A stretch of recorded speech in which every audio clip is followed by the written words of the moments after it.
আচ্ছা, এখন আমরা দেখব উত্তর লাইনে প্রতিবিম্ব কীভাবে তৈরি হয়। উত্তর লাইনে প্রতিবিম্ব তৈরি করার জন্য অনেক রকমই সূত্র আছে, তোমার বইয়ে 3টা নিয়ম ফলো করা হয়েছে, তো আমরাও ওই 3টা নিয়ম ফলো করে উত্তর লাইনে প্রতিবিম্ব তৈরি করব। এর মধ্যে 3টা নিয়মই আমরা একটু আগে পড়ছি।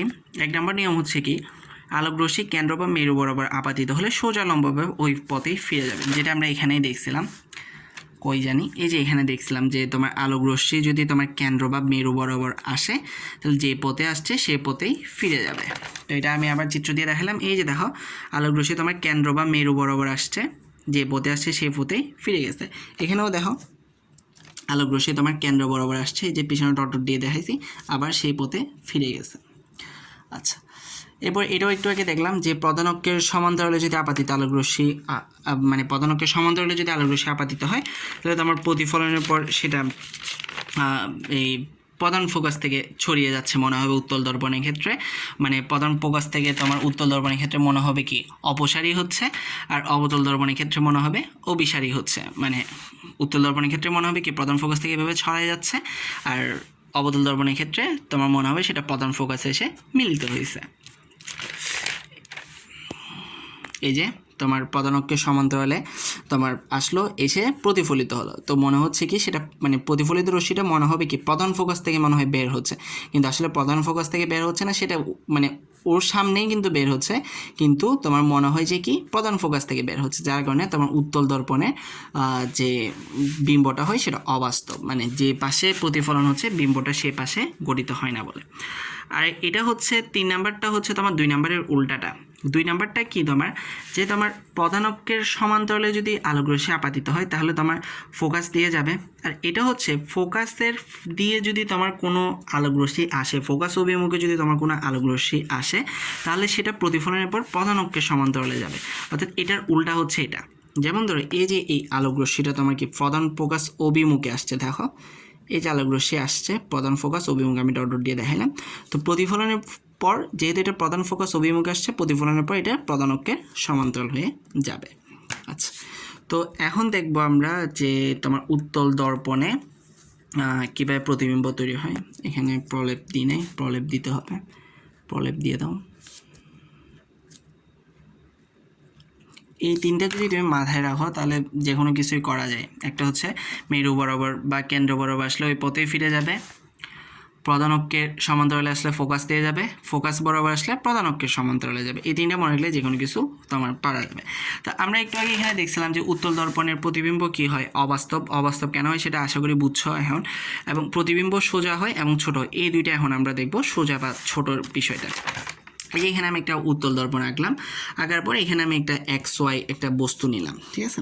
তো XY বস্তু থেকে আমার তো আমরা সমতল দর্পণে পড়ছিলাম যে একটা রশ্মি দিয়ে কখনো আমরা প্রতিবিম্ব পাইতে পারি না, আমার মিনিমাম 2 থেকে কি মিনিমাম 2টা রশ্মি আমার লাগবেই, বেশি হলেও আমার সমস্যা নেই।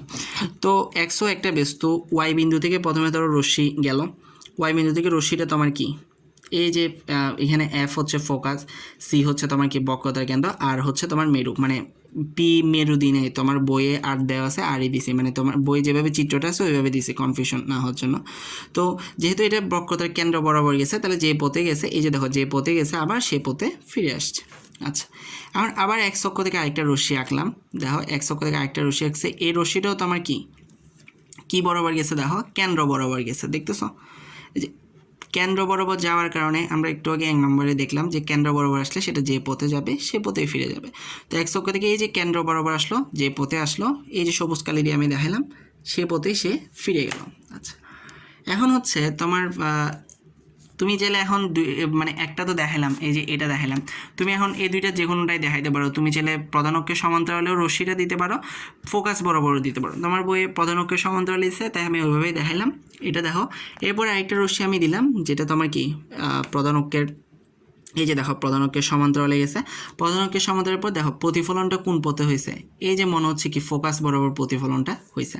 তাহলে দেখো আমার তো প্রতিবিম্ব পাইতে হলে প্রতিফলিত রশ্মিকে মিলাতে হবে, তো আমার তো এই দিকে তো কখনো এই সাইডে তো কখনো প্রতিফলিত রশ্মি মিলার কোনো সম্ভাবনা নেই। কেন নাই, দেখো এই সাইডে যে প্রতিফলিত রশ্মিগুলো দেখো ও গেছে আসমানে, ও গেছে এদিকে, আর ও গেছে এদিকে, ঠিক আছে, দুইজন দুই পথে চলে গেছে, এভাবে চলে গেছে, যার কারণে এদিকেও কখনো মিলবে না, এদিকেও কখনো মিলবে না, বা এর সাথে এরও কখনো মিলার সম্ভাবনা নাই। মানে এই সাইডে আমি তিনটা প্রতিফলিত রশ্মি পাইছি, এটা একটা, এটা একটা, এটা একটা, এই তিনটার কি এই সাইডে কোনো মিলার কোনো সম্ভাবনা আছে? নাই। অর্থাৎ আমি এই সাইডে কখনো কি পাবো না, প্রতিবিম্ব পাবো না। তো এই তিনটাকে আমার মিলাইতে হবে। তো মিলাইতে হলে আমরা জানি উত্তল দর্পণে আমাকে কী করতে হয়, ওই তিনটা রশ্মিকে পেছনের দিকে আমার নিয়ে আসতে হয়। তো আমি সেটাই করছি। দেখো ওয়াইকে আমি, যেহেতু ওয়াইটা আমার তলা, ওয়াইটাকে আমি নিচে নিয়ে এসে এই যে এখানে পাইলাম ওয়াই প্রাইম, আর এটাকে পেছনের দিকে নিয়ে এখানে, এটাকে পেছনের দিকে সি বরাবর নিয়ে ওরা দুজন কোথায় মিলিত হয়েছে, এই যে এই সাইডে মিলিত হয়েছে আমার, ঠিক আছে। এই সাইডে মিলিত হওয়ার কারণে আমি এখানে ওয়াই প্রাইম পেলাম, এখানে ওয়াই প্রাইম, আর এটা এই দুইটাই রশ্মি তো আমার কোথা থেকে আসছে, এক্স থেকে আসছে না দুইটা রশ্মি, সেজন্য এটা হচ্ছে এক্স প্রাইম। তাহলে তুমি নিজেই দেখো যে তোমার বিম্বটাও কী হয়েছে, এক্স প্রাইম, এখানে এক্স উপরে ছিল, এখানেও উপরে, এখানে ওয়াই নিচ্ছে, এখানেও ওয়াই নিচ্ছে, অর্থাৎ এখানে বিম্বটা তোমার কি যে যেমন ছিল তেমনই আছে, অর্থাৎ বিম্বটা সোজা হয়েছে, কিন্তু বিম্বটা তোমার কি হয়ে গেছে, ছোট হয়ে গেছে, যার কারণে বলা হচ্ছে কি যে তোমার এখানে বিম্বটা সোজা এবং ছোট। অবাস্তব কেন, এখন আশা করি ক্লিয়ার হয়েছে। এবং বিম্বটা তো আমার কোথায় গঠিত হয়েছে, কোথায় গঠিত হয়েছে একটু খেয়াল করো, বিম্বটা কোথায় আছে, এটা হচ্ছে আমার ফোকাস, এটা হচ্ছে মেরু, অর্থাৎ ফোকাস এবং মেরুর মধ্যে কোনো একটা জায়গাতে আমার বিম্বটা গঠিত হয়েছে। তাহলে উত্তল দর্পণে আমার বিম্বটা তাহলে কি হবে, অবাস্তব, সোজা এবং ছোট, এবং সেটা ফোকাস এবং মেরুর মাঝখানে হবে। তো আশা করি বুঝছেন। বিষয়টা হচ্ছে ওই যে ওই তিনটা দিয়ে তোমার মানে বিম্ব পাওয়ার জন্য তোমাকে প্রতিফলিত রশ্মিগুলোকে মিলাতে হবে। তো তোমার উত্তল দর্পণের এই সাইডে, তো মানে যে সাইডে প্রতিফলন হয় সেই সাইডে তোমার প্রতিফলিত রশ্মি মিলার কোনো সম্ভাবনা নাই। তো যার কারণে তোমার মিলানোর জন্য তাদেরকে কী করতে হবে, পেছনের দিকে টেনে নিয়ে যেতে হবে, যেখানে মিলবে সেখানে তোমার বিম্বটা গঠিত হবে। আচ্ছা, এখন আসি অবতল আয়নায় প্রতিবিম্বটা। অবতল আয়নায় প্রতিবিম্ব তোমার, অবতল আয়নায় প্রতিবিম্বর ক্ষেত্রে আমাদের এই যে তিনটা সূত্রই, এই তিনটা নিয়ম ফলো করেই আমরা কি অবতল আয়নায় প্রতিবিম্ব তৈরি করব। আচ্ছা, এখন দেখবো যে আমরা ওই যে শুরুতে বললাম অবতল আয়নায় প্রতিবিম্ব তোমার নানা রকম হতে পারে, তোমার মাঝে মধ্যে ফোকাস হয় না কেন, বাস্তব বা অবাস্তব, ছোটো বা বড়, সোজা বা উল্টা, যে কোনো রকম হতে পারে। দেখি একটু খেয়াল করো, আমি যদি অবতল আয়নায় বস্তুটাকে যদি ফোকাস থেকে কম দূরত্বে রাখি তাহলে কি হবে,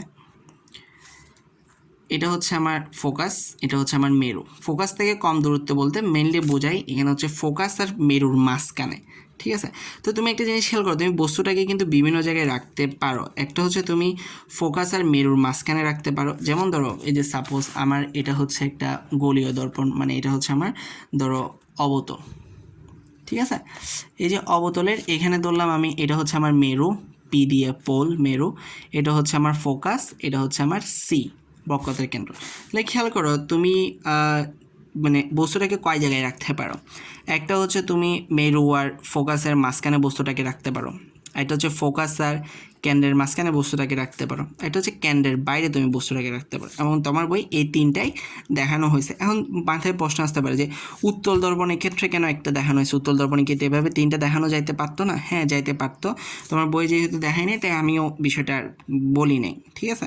তো অবতলে এই তিনটাই দেখাইছে, এই তিনটাই আমরা দেখবো। এর মধ্যে ফোকাস থেকে কম দূরত্ব বলতে বোঝাই এই যে এটা, তোমার ফোকাস থেকে কম দূরত্ব বলতে বোঝায় তোমার ফোকাস এবং মেরুর মাঝখানে। আচ্ছা, তো ফোকাস এবং মেরুর মাঝখানে আমি একটা বস্তু রাখলাম, এই বস্তুটা হচ্ছে আমার বস্তু এক্স ওয়াই। ওকে, তাহলে ওই যথারীতি আগের মতো ওয়াই থেকে একটা রশ্মি তোমার যে বক্রতার কেন্দ্র মানে মেরু বরাবর গেল, এই যে মেরু বরাবর গেল, যে পথে গেছে আবার সেই পথে সে ব্যাক করবে। এই যে পথে গেছে সে, দেখো ওয়াই থেকে একটা রশ্মি গেছে কিন্তু গিয়ে আবার ওই পথে সে কী করছে, ব্যাক করছে। ওকে, তাহলে ওয়াইয়ের কাছে আমার শেষ তলার বিম্ব আমি পাই গেছি, মানে তলার বিম্ব মানে ওয়াইয়ের বিম্ব এই যে এখানের কোথাও হবে, মানে এই বরাবর কোথাও ওয়াইয়ের বিম্বটা তোমার হবে, ঠিক আছে। যেহেতু যেভাবে গেছে সেভাবে সে ফিরেছে, অর্থাৎ ওয়াইয়ের বিম্বটা এই বরাবর কোথাও হবে। আর আমার এক্সের বিম্বটা লাগবে, এক্সের বিম্বটা কোথায় গঠিত হবে। তো এখন খেয়াল করুন, এক্সের বিম্বটা গঠিত করার জন্য আমি কি করলাম, প্রথমে একটা আমি রশ্মি, দেখো এক্স থেকে একটা রশ্মি গেল, এই যে এটা যেটা গেছে, এই যে এটা যেটা গেছে রশ্মি, সেটা কি বরাবর গেছে, দেখো এক্স থেকে রশ্মিটা কি বরাবর গেছে, বক্রতার কেন্দ্র বরাবর। তো আমরা জানি বক্রতার কেন্দ্র বরাবর যদি কোনো রশ্মি যায় তাহলে সেটা আবার সেই পথেই কী হবে, ব্যাক করবে, সেটা আবার সেই পথে ব্যাক করলো। ওকে, তাহলে এখন দেখো এক্স থেকে আরেকটা রশ্মি গেল তোমার প্রধান অক্ষের সমান্তরালে, এই যে এই রশ্মিটা প্রধান অক্ষের সমান্তরালে। তো প্রধান অক্ষের সমান্তরালে গেলে আমরা জানি অবতল দর্পণের ক্ষেত্রে কী হবে, সেটা ফোকাসে এসে মিলিত হবে। উত্তল দর্পণের ক্ষেত্রে কী হবে, ফোকাস থেকে ছড়ে যাচ্ছে মনে হবে, মানে পিছনের দিকে টেনে আমার ফোকাসে মিলিত করতে হবে, কিন্তু অবতল দর্পণের ক্ষেত্রে সেই ঝামেলাটা আমার নাই। তো সেটা দেখো, এই যে ফোকাসে এসে মিলিত হয়েছে, এই যে এই রশ্মিটা এইখানে ফোকাসে এসে মিলিত হলো, প্রধান অক্ষের সমান্তরালে গেলে ফোকাসে এসে মিলিত হলো। তাহলে এখন খেয়াল করো, তুমি এই দুইটা রশ্মিকে তুমি কি এখন মিলাতে পারবা? এই যে এই দুইটা রশ্মি, একজন গেছে এদিকে আরেকজন গেছে এদিকে, মানে দুইজন কিন্তু সমান্তরালই নেই, মানে দুইজন সমান্তরালে কি গেছে তুমি নিজেই দেখো, এই দুইটা রশ্মিকে তুমি কি মিলানো সম্ভব? এই যে যে দুইটা প্রতিফলিত রশ্মি গেছে, এই দুইটা রশ্মিকে মিলানো সম্ভব? দুইজন দুই দিকে এভাবে গেছে, তাই না? মিলানো সম্ভব না। তো তাদেরকে মিলানো যাবে কিভাবে? যদি তাদেরকে আমি এভাবে পেছনের দিকে টেনে নিই, তাহলে আমি কি করতে পারবো, মিলাতে পারবো। তো ওই দুইটা রশ্মিকে আমি পেছনের দিকে টেনে নিলাম, পেছনের দিকে টেনে আমি পাইলাম কি, এই যে আমার ওয়াই, মানে এখানেই আমার এক্সের প্রতিবিম্বটা গঠিত হবে, অর্থাৎ এক্সের প্রতিবিম্ব এখানেই আমার এক্স প্রাইমটা গঠিত হবে। আর ওয়াইয়েরটা তো আমি পেয়ে গেছিলাম আগে, ওয়াইয়েরটা আমার এই যে, যেহেতু ওয়াইকে আমি যেহেতু মেরু বরাবর আপাতিত করার পর সেটা আবার যেহেতু ঠিক সোজা পথে ফিরে আসে, অর্থাৎ ওয়াই এর প্রতিবিম্বটা আমার এই বিন্দুতে কোথাও হবে। তো এক্স এর প্রতিবিম্ব যদি এখানে হয়, তাহলে এই বরাবর নিচে আমার ওয়াই এর প্রতিবিম্বটা হবে, অর্থাৎ এক্স প্রাইম ওয়াই প্রাইম। তো এখান থেকে আমরা বলতে পারি কি, যে বস্তুকে যদি আমি ফোকাস থেকে কম দূরত্বে রাখি, অর্থাৎ বস্তুকে যদি আমি ফোকাস এবং মেরুর মধ্যে রাখি, তাহলে আমার বিম্বটা কি হবে, অবাস্তব হবে। অর্থাৎ অবাস্তব কেন হচ্ছে, আশা করি বুঝছো, কেননা তোমার প্রতিফলন যে পাশে হচ্ছে সে পাশে কিন্তু বিম্বটা গঠিত হচ্ছে না, বিম্বটা গঠিত হচ্ছে ঠিক তার উল্টা পাশে, যার কারণে এটা হচ্ছে একটা অবাস্তব। এটা একটা সোজা বিম্ব, সোজা, এবং বিম্বটা তোমার কি বড় হবে। এখন বিম্ব কত বড় হবে? আচ্ছা, আরেকটা জিনিস খেয়াল করি, বিম্বটা কোথায় হবে? বস্তু ফোকাসের যত কাছে হবে বিম্ব তত দূরে হবে, অর্থাৎ এক্স ওয়াই বস্তুকে তুমি যতই ফোকাসের কাছে আনবে, এটা ধরো তোমার এক্স ওয়াই বস্তু, এই যে কলমটা, ঠিক আছে, এক্স ওয়াই বস্তুটা এখন এখানে আছে, তুমি যতই এটাকে এভাবে এভাবে এভাবে যতই ফোকাসের কাছে আনবা, বিম্ব ততই তোমার কি দূরে সরতে থাকবে। তাহলে এখন কথা হচ্ছে, আমি যদি একদম বস্তুটাকে যদি একদম ফোকাসে নিয়ে আসি, তাহলে বিম্বটা কোথায় যাবে? তো চিন্তা করো, তুমি বস্তুটাকে যতই ফোকাসের কাছে আনতেছো, বিম্ব ততই দূরে সরবে। তার মানে তুমি যদি একদম বস্তুটাকে ফোকাসে বসাই দাও, তাহলে বিম্ব অনেক অনেক বেশি দূরে সরে যাবে, অর্থাৎ বিম্বটা একদম তোমার অসীমে গঠিত হবে, মানে বিম্বটাকে মনে হবে অনেক বেশি দূরে, মানে একদম অসীমের মধ্যে তোমার কি বিম্বটা গঠিত হয়েছে বলে মনে হবে। তো আশা করি বুঝছো বিষয়টা। আর বিম্বটা কত বড় হবে? বস্তু যতই ফোকাসের কাছে যাবে, বিম্ব ততই বড় হতে থাকবে, অর্থাৎ বস্তুটাকে আমি যদি ফোকাসের কাছে নিতে নিতে একদম ফোকাসে যদি আমি বসাই দিই, তাহলে বিম্বটা অনেক অনেক বেশি কী হয়ে যাবে, বিবর্ধিত হয়ে যাবে, অনেক অনেক বেশি বড় হয়ে যাবে। তো আমরা একটা দেখলাম যে ফোকাস থেকে কম দূরত্ব, অর্থাৎ ফোকাস এবং মেরুর মাঝখানে থাকলে কি হবে। এখন দেখবো আমরা ফোকাস থেকে বেশি দূরত্বে। তো ফোকাস থেকে বেশি দূরত্বে দুই রকম হতে পারে, যেটা একটু আগে আমি বললাম, যে ফোকাস এবং কেন্দ্রের মাঝখানে হতে পারে, অথবা কেন্দ্রের বাইরে হতে পারে। এই যে এখানে আমি লিখছি, বস্তু ফোকাস থেকে বেশি দূরত্ব দুই রকম হতে পারে, ফোকাস ও কেন্দ্রের মধ্যে এবং কেন্দ্রের বাইরে। আচ্ছা দেখি, ও আচ্ছা ওই পাশে দেখি, প্রথমে হচ্ছে কি, বস্তু ফোকাস ও কেন্দ্রের মাঝখানে থাকলে বিষয়টা কি হবে একটু দেখি, খেয়াল করো। এটা হচ্ছে আমার মেরু পোল, এটা হচ্ছে ফোকাস, এটা হচ্ছে সেন্টার। তোমার বইয়ে সি দেয় নাই, ও দিছে, তাই আমি ও দিলাম। আচ্ছা, ফোকাস এবং কেন্দ্রের মাঝখানে কোনো একটা জায়গায় আমি বস্তুটাকে রাখলাম এক্স ওয়াই।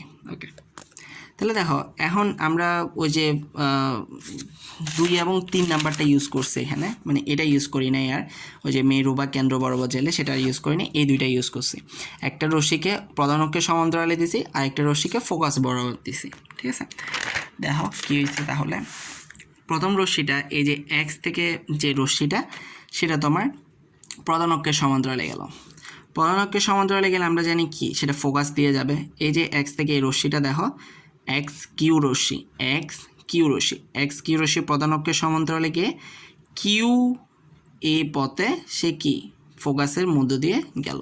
ওকে, তাহলে এই যে ও এ পথে প্রধান অক্ষের সমান্তরালে গেল, এবং এদিক দিয়ে তোমার কি ফোকাসের মধ্যে দিয়ে সে চলে গেল। কারণ আমরা জানি প্রধান অক্ষের সমান্তরালে গেলে অবতল দর্পণের ক্ষেত্রে কী হয়, রশ্মিটা ফোকাসের মধ্য দিয়ে যায়, উত্তল দর্পণে ফোকাস থেকে ছড়া যাচ্ছে বলে মনে হয়, অর্থাৎ পেছনের দিকে টেনে ফোকাসে নিতে হয়।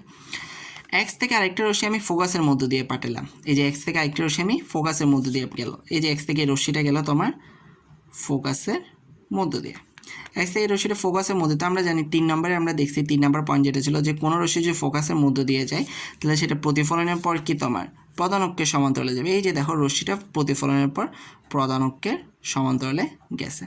আর ওয়াই এর ক্ষেত্রে তো আমার ঝামেলাটা কম, ওয়াই এর ক্ষেত্রে ওই যে আগের মতো ওয়াই থেকে একটা রশ্মিকে আমি কি কেন্দ্র বরাবর অর্থাৎ মেরু বরাবর পাঠাবো, সেটা যে পথে যাবে আবার সেই পথে কি ফিরে আসবে, অর্থাৎ ওয়াই এর ক্ষেত্রে আমার অত ঝামেলা নেই।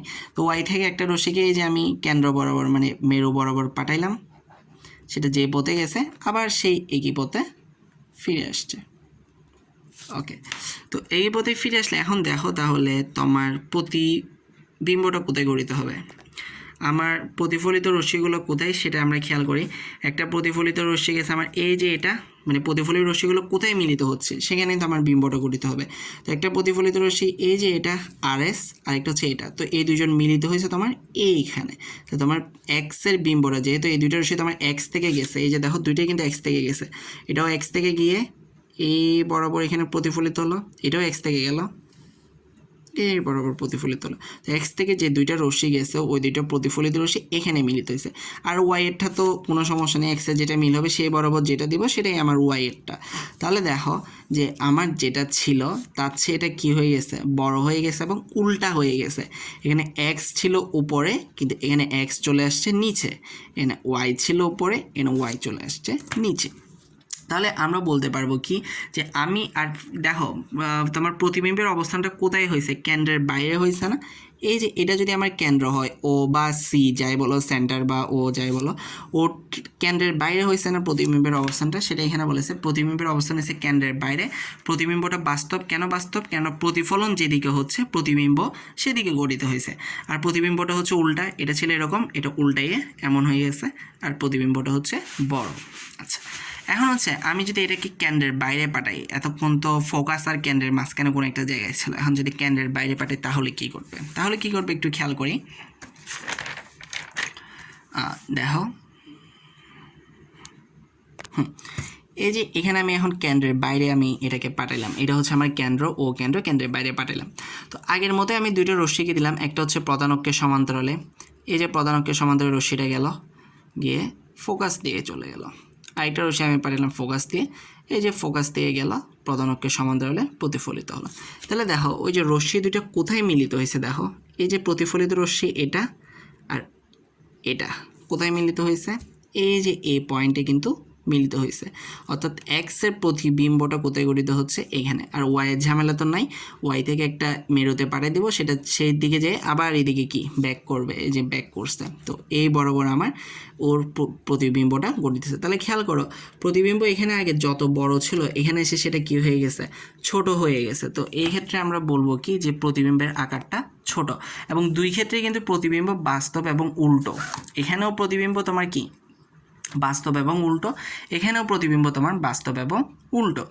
কিন্তু দুই ক্ষেত্রে তফাৎটা কি, এই ক্ষেত্রে প্রতিবিম্ব হচ্ছে বড় আর এই ক্ষেত্রে প্রতিবিম্ব হচ্ছে ছোট, অবস্থানটাও তফাৎ, এই ক্ষেত্রে প্রতিবিম্বের অবস্থান হচ্ছে কেন্দ্রের বাইরে, এই ক্ষেত্রে প্রতিবিম্বের অবস্থান হচ্ছে কেন্দ্রের ভেতরে। তাহলে এই বিষয়টাকে আমরা একটু এভাবে হিসাব করতে পারি বিষয়টাকে, যে মানে যখন তোমার বস্তু যতক্ষণ তোমার কি ফোকাস এবং কেন্দ্রের মধ্যে থাকবে প্রতিবিম্বের অবস্থান তোমার কেন্দ্রের বাইরে হবে এবং প্রতিবিম্ব তোমার কি বড় হতে থাকবে। যতই তোমার বস্তুটাকে তুমি কেন্দ্রের দিকে নিবা প্রতিবিম্বের অবস্থানটা ততই এই দিকে যাইতে থাকবে, মানে কেন্দ্রের ভেতরের দিকে যাইতে থাকবে। এবং যখনই সেটা কেন্দ্রের বাইরে চলে যাবে প্রতিবিম্বের অবস্থানটা কেন্দ্রের ভেতরে চলে আসবে এবং সেটা ততই ছোট হতে থাকবে। মানে বিষয়টা হচ্ছে, আবার বলি, যে বস্তুটা যতই ফোকাস থেকে কেন্দ্রের দিকে যেতে থাকবে বিম্বটা ততই তোমার মানে এই যে এখানে যখন আছে ফোকাস থেকে কেন্দ্রের মাঝখানে যখন সে থাকবে, শর্টকাট ভাষায় ফোকাস থেকে কেন্দ্রের মাঝখানে যখন থাকবে প্রতিবিম্বের অবস্থান হবে কেন্দ্রের বাইরে এবং প্রতিবিম্ব আকারে বড় হবে। কিন্তু যখনই সে কেন্দ্রের বাইরে চলে যাবে তোমার বস্তুটা, তখন প্রতিবিম্বের অবস্থান হবে কেন্দ্রের ভেতরে, মানে এই যে এই সাইডে কেন্দ্রের ভেতরে তোমার কী হবে, প্রতিবিম্বের অবস্থানটা হবে এবং প্রতিবিম্বটা হবে তোমার ছোট। কিন্তু দুই ক্ষেত্রে তোমার প্রতিবিম্বটা হবে বাস্তব এবং উল্টো। তো এই ক্ষেত্রে একটা প্রশ্ন মাথায় আসতে পারে, সেটা হচ্ছে আমার যদি প্রতিবিম্বটা একদম কেন্দ্রের এখানে না থেকে কেন্দ্রে, এখানে থেকে একদম যদি আমি কেন্দ্রে বসাই দিই তাহলে কি হবে? আমি যদি প্রতিবিম্বটাকে কেন্দ্রে বসাই দিই তাহলে এই দুইটার মতোই প্রতিবিম্ব তোমার কি বাস্তব এবং উল্টো হবে। মানে তুমি বাস্তব মানে তোমার যে পাশে প্রতিফলন সেই পাশে, উল্টো মানে হচ্ছে তো বুঝছোই। আর কিন্তু তোমার অবস্থানটা মানে ওই বিম্বের অবস্থানটাও হবে কেন্দ্রে, মানে তোমার যেখানে তুমি বস্তুটাকে রাখবা, এই যে তুমি বস্তুটাকে ধরো এভাবে রাখছো, কেন্দ্রে রাখছো, বিম্বের অবস্থানটা হবে ঠিকটার উল্টোভাবে, মানে বস্তুটাকে তুমি এভাবে রাখছো এখানে, ঠিক আছে? বিম্বের অবস্থান হবে ঠিকটার উল্টোভাবে, এভাবে কেন্দ্রের মধ্যে বিম্বের অবস্থানটা হবে, এবং প্রতিবিম্বের আকার যত হবে বিম্বের আকারও তত হবে, অর্থাৎ প্রতিবিম্ব তোমার বস্তুর কি হবে? সমান হবে। বুঝতে পারছি? তো এটাই হচ্ছে তোমার এখানে কথা, যে আমরা এখানে দেখছিলাম যে ফোকাসে হলে কি হতো, যে ফোকাসে যদি আমি ওকে রাখতাম তাহলে তোমার বিম্বটা কোথায় গঠিত হইতো? অসীমে গঠিত হইতো, যথারূপ অবাস্তব এবং সোজা বিম্বই হইতো। কিন্তু তোমার বস্তু যদি ফোকাসে রাখো তাহলে বিম্বটা অনেক বেশি বড় হয়ে যেত এবং বিম্বটা গঠিত হইতো তোমার অসীমে। ঠিক অনুরূপভাবে এখানেও তোমার তুমি যখন এখানে রাখতেছো ভালো কথা, ফোকাস এবং কেন্দ্রের মাঝখানে রাখতেছো, কেন্দ্রের বাইরে রাখতেছো খুবই ভালো। তুমি যদি এক্স্যাক্টলি কেন্দ্রের মধ্যে রাখো তখন করবে এই কাহিনীটাই, তোমার বাস্তব এবং উল্টো থাকবে, কিন্তু তোমার প্রতিবিম্বটা অবস্থানও হবে কেন্দ্রে এবং প্রতিবিম্বটা বস্তুর সমান হয়ে যায়। তুমি এটা নিজে ট্রাই করে দেখবা। তুমি এই যে আমি যেরকম করে সেভাবে একটা কেন্দ্রের মধ্যে তুমি তাকে রাখবা, রেখে তুমি একটা রশ্মিকে প্রধান অক্ষের সমান্তরালে দিয়ে তাকে তুমি ফোকাস বরাবর পাঠাবা, আরেকটা রশ্মিকে তুমি কি ফোকাসের মধ্যে দিয়ে তাকে প্রধান অক্ষের সমান্তরালে পাঠাবে, তারপর যোগ করে দেখবে সেটা তোমার কি কেন্দ্রে হচ্ছে। তবে একটা কথা আছে, সবগুলো একদম সঠিক হইতে হবে। তুমি সমান্তরালে পাঠাইতেছো মানে যেমন আমার এখানে একটু বাঁকা তারা হয়েছে এরকম হইলে হবে না, একদম সমান্তরালে পাঠাইতে হবে। আবার এই যে এই মাপগুলো ঠিক থাকতে হবে, যেমন ধরো তুমি ধরো এটা যদি 1 ইঞ্চি নিয়ে বা 2 ইঞ্চি নিয়ে তুমি যদি এভাবে পেন্সিল কম্পাস বসায় আঁকো, ঠিক আছে? তুমি যদি 2 ইঞ্চি বসায়, মানে কেন্দ্র যদি তুমি 2 ইঞ্চি বসায় পেন্সিল কম্পাস দিয়ে আঁকো, তোমার ফোকাস তাহলে 1 ইঞ্চিতে হতে হবে, কেননা ফোকাস তোমার কি বক্রতা ব্যাসার্ধের অর্ধেক। তো এইসব মাপগুলো ঠিক থাকতে হবে, তাহলে একদম তোমার সেটা বরাবর হবে। তো এই ছিল তোমার যে তোমার বিম্বের গঠন বা কোথায় হবে না হবে এইসব। এরপর এগুলো একটু খেয়াল করি, তোমার বইয়ে একটা সূত্র দেওয়া আছে, সেটা হচ্ছে যে ফোকাস দূরত্বের সাথে বিম্বের এবং বস্তুর দূরত্বের সূত্র, সেটা হচ্ছে 1/u plus 1/v = 1/f। You হচ্ছে তোমার মানে আয়না থেকে, মানে দর্পণ থেকে তোমার বস্তুর দূরত্ব হচ্ছে ইউ, এবং আয়না থেকে মানে ওখান থেকে প্রতিবিম্ব কোথায় গঠিত হচ্ছে, মানে প্রতিবিম্বের দূরত্ব হচ্ছে ভি, আর এফ তো আমরা জানি ফোকাল লেন্থ, ফোকাস দূরত্ব। একটা জিনিস মনে রাখবো, উত্তল দর্পণে এটা যখন আমরা ম্যাথ সলভ করবো গাইড থেকে তখন দেখবো বিষয়টা, উত্তল দর্পণে ফোকাল লেন্থ থেকে নেগেটিভ ধরা হয় এবং অবতল দর্পণে ফোকাল লেন্থ থেকে পজিটিভ ধরা হয়। আশা করি বুঝতেছে কেন নেগেটিভ ধরতেছে, কেন পজিটিভ ধরতেছে। কেননা উত্তল দর্পণের ক্ষেত্রে তোমার ফোকাস দূরত্বটা কিন্তু তোমার অবাস্তব, কেননা ফোকাস দূরত্ব তোমার সামনে নেই, যেখানে প্রতিফলন হচ্ছে সেখানে সামনে, মানে পেছন দিকে টেনে তোমাকে ওখান থেকে বিচ্ছুরিত, মানে একটা অবাস্তব জিনিস হচ্ছে, যার কারণে উত্তল দর্পণের ক্ষেত্রে ফোকাল লেন্থটাকে কী করা হয়? নেগেটিভ ধরা হয়। আর তোমার অবতলের ক্ষেত্রে তো তোমার যদিও তোমার ফোকাল লেন্থ কখনো বাস্তব হয় কখনো অবাস্তব হয়, তাও তোমার অবতলের ক্ষেত্রে তোমার এটাকে কী ধরা হয়? ফোকাল লেন্থটাকে পজিটিভ ধরা হয়। তো আশা করি বুঝছো কেন নেগেটিভ পজিটিভ, কেননা এই ক্ষেত্রে অবাস্তব তোমার এভাবে টেনে এখান থেকে বিচ্ছুরিত হচ্ছে বলে মনে হয়, আর এখানে ক্ষেত্রে সেটা একদম বাস্তব দেখায়, যার কারণে তোমার হিসাবের সময় উত্তল দর্পণের ফোকাল লেন্থকে নেগেটিভ এবং অবতল দর্পণের ফোকাল লেন্থকে পজিটিভ ধরা হয়।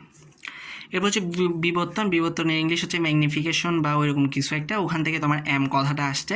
এম ইকুয়াল হচ্ছে L'/L, মানে আমরা খেয়াল করলে দেখছি যে আমার কোনো ক্ষেত্রে আমার বিম্ব ছোট হচ্ছে, কোনো ক্ষেত্রে আমার বিম্ব বড় হচ্ছে। তো বিম্বটা তোমার বস্তুর তুলনায় কত ছোট বা বড় সেটা বোঝাতে আমার এটা ইউজ করা হয়। L' হচ্ছে আমার প্রতিবিম্বের দৈর্ঘ্য, L হচ্ছে আমার বস্তুর দৈর্ঘ্য। এখন এরপর তোমার যেটা দেওয়া আছে আয়নার ব্যবহার। সাধারণ আয়না তো জানোই, সাধারণ আয়না ওখানে আমরা বামকে ডান দেখবো, ডানকে বাম দেখবো, কিন্তু আমরা যদি দুইটা আয়নাকে 90 ডিগ্রি অ্যাঙ্গেল করে রাখি তাহলে আমরা বস্তুটাকে যেভাবে রাখি সেভাবেই দেখবো, অর্থাৎ বামকে আমি বরাবর বামই দেখবো। এরপর হচ্ছে উত্তল আয়না। উত্তল আয়না সাধারণত আমরা ব্যবহার করি রিয়ার ভিউ মিররে, গাড়ির যে পেছনের যে জিনিস দেখার জন্য, যেটা কেন উত্তল দর্পণে আমরা খেয়াল করছি যে প্রতিবিম্ব কী দেখা যায়?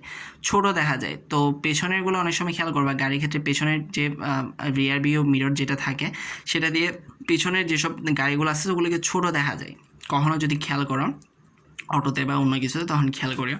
তো উত্তল দর্পণ এই কাজে বেশি ব্যবহার করা হয় রিয়ার ভিউ মিররে। এখন আসি অবতল আয়না। অবতল আয়না আমরা দেখছি অবতল দর্পণে আমরা চাইলে প্রতিবিম্বকে কী করতে পারি? অনেক বড় করতে পারি। আমরা যদি ফোকাসে রাখি তাহলে সেটা অনেক বেশি বড় হয়ে যায় এবং একদম অসীমে গঠিত হয়। তো অবতল আয়নার সবচেয়ে বেশি ব্যবহার হচ্ছে তোমার টেলিস্কোপে। আচ্ছা, অবতল লাইনের আরও একটা ব্যবহার আছে, লঞ্চ বা জাহাজের সার্চ লাইটে, টর্চ লাইটে ডাক্তার বা ডেন্টিস্টের কাছে যেটা থাকে সেখানেও ব্যবহার করা হয়। আচ্ছা, এই দুইটা একটু দেখি যে লঞ্চ বা জাহাজের সার্চ লাইট এবং টর্চ লাইটে কীভাবে ব্যবহার হয়। সেটা হচ্ছে অবতল আয়নার ফোকাল লেন্থে যেহেতু আমার বাস্তব মানে প্রতিফলন যেদিকে হয় সেদিকে, তো অবতল দর্পণের ক্ষেত্রে আমি যদি কোনো একটা, আমি ধরো এখানে একটা অবতল আয়না ইউজ করলাম, আমি অবতল আয়নার যেখানে ফোকাল লেন্থ সেখানে আমি কোনো একটা বস্তু রাখলাম এবং সেখান থেকে আমি এভাবে আলোগুলোকে এভাবে ছড়াই দিলাম, ঠিক আছে। তো যেহেতু আলোগুলা ফোকাল লেন্থ থেকে বের হচ্ছে, তো ফোকাল লেন্থ থেকে যেহেতু আলোগুলো আপাতিত হচ্ছে, তার ফলে প্রতিফলনের ফলে সেগুলো কিন্তু আমার প্রধানকের কী হয়ে যায়, সমান্তরাল হয়ে যায়। যার কারণে টর্চ লাইট বা লঞ্চ বা জাহাজের সার্চ লাইটে ওটাই করা হয় যে সামনে যে আয়নাটা থাকে সেটা থাকে এরকম অবতল আয়না, এবং তোমার ভেতরে যে লাইটটা থাকে সেটা তোমার ফোকাল লেন্থে তোমার কী করা হয়, বসানো হয়। এবং যার কারণে যখন ফোকাল লেন্থ থেকে যখন তোমার আলোগুলো বের হয়, তখন আমরা যখন টর্চ লাইটটা ছাড়ি তখন আলোগুলো ওই যে প্রধান অক্ষের সমান্তরালে চারদিকে তোমার কী হয়, ছড়িয়ে পড়ে। এখন আসি ডাক্তার বা ডেন্টিস্টের ক্ষেত্রে অবতল আয়না। ডাক্তার বা ডেন্টিস্টের ক্ষেত্রে অবতল আয়নার ক্ষেত্রে তোমার এই যে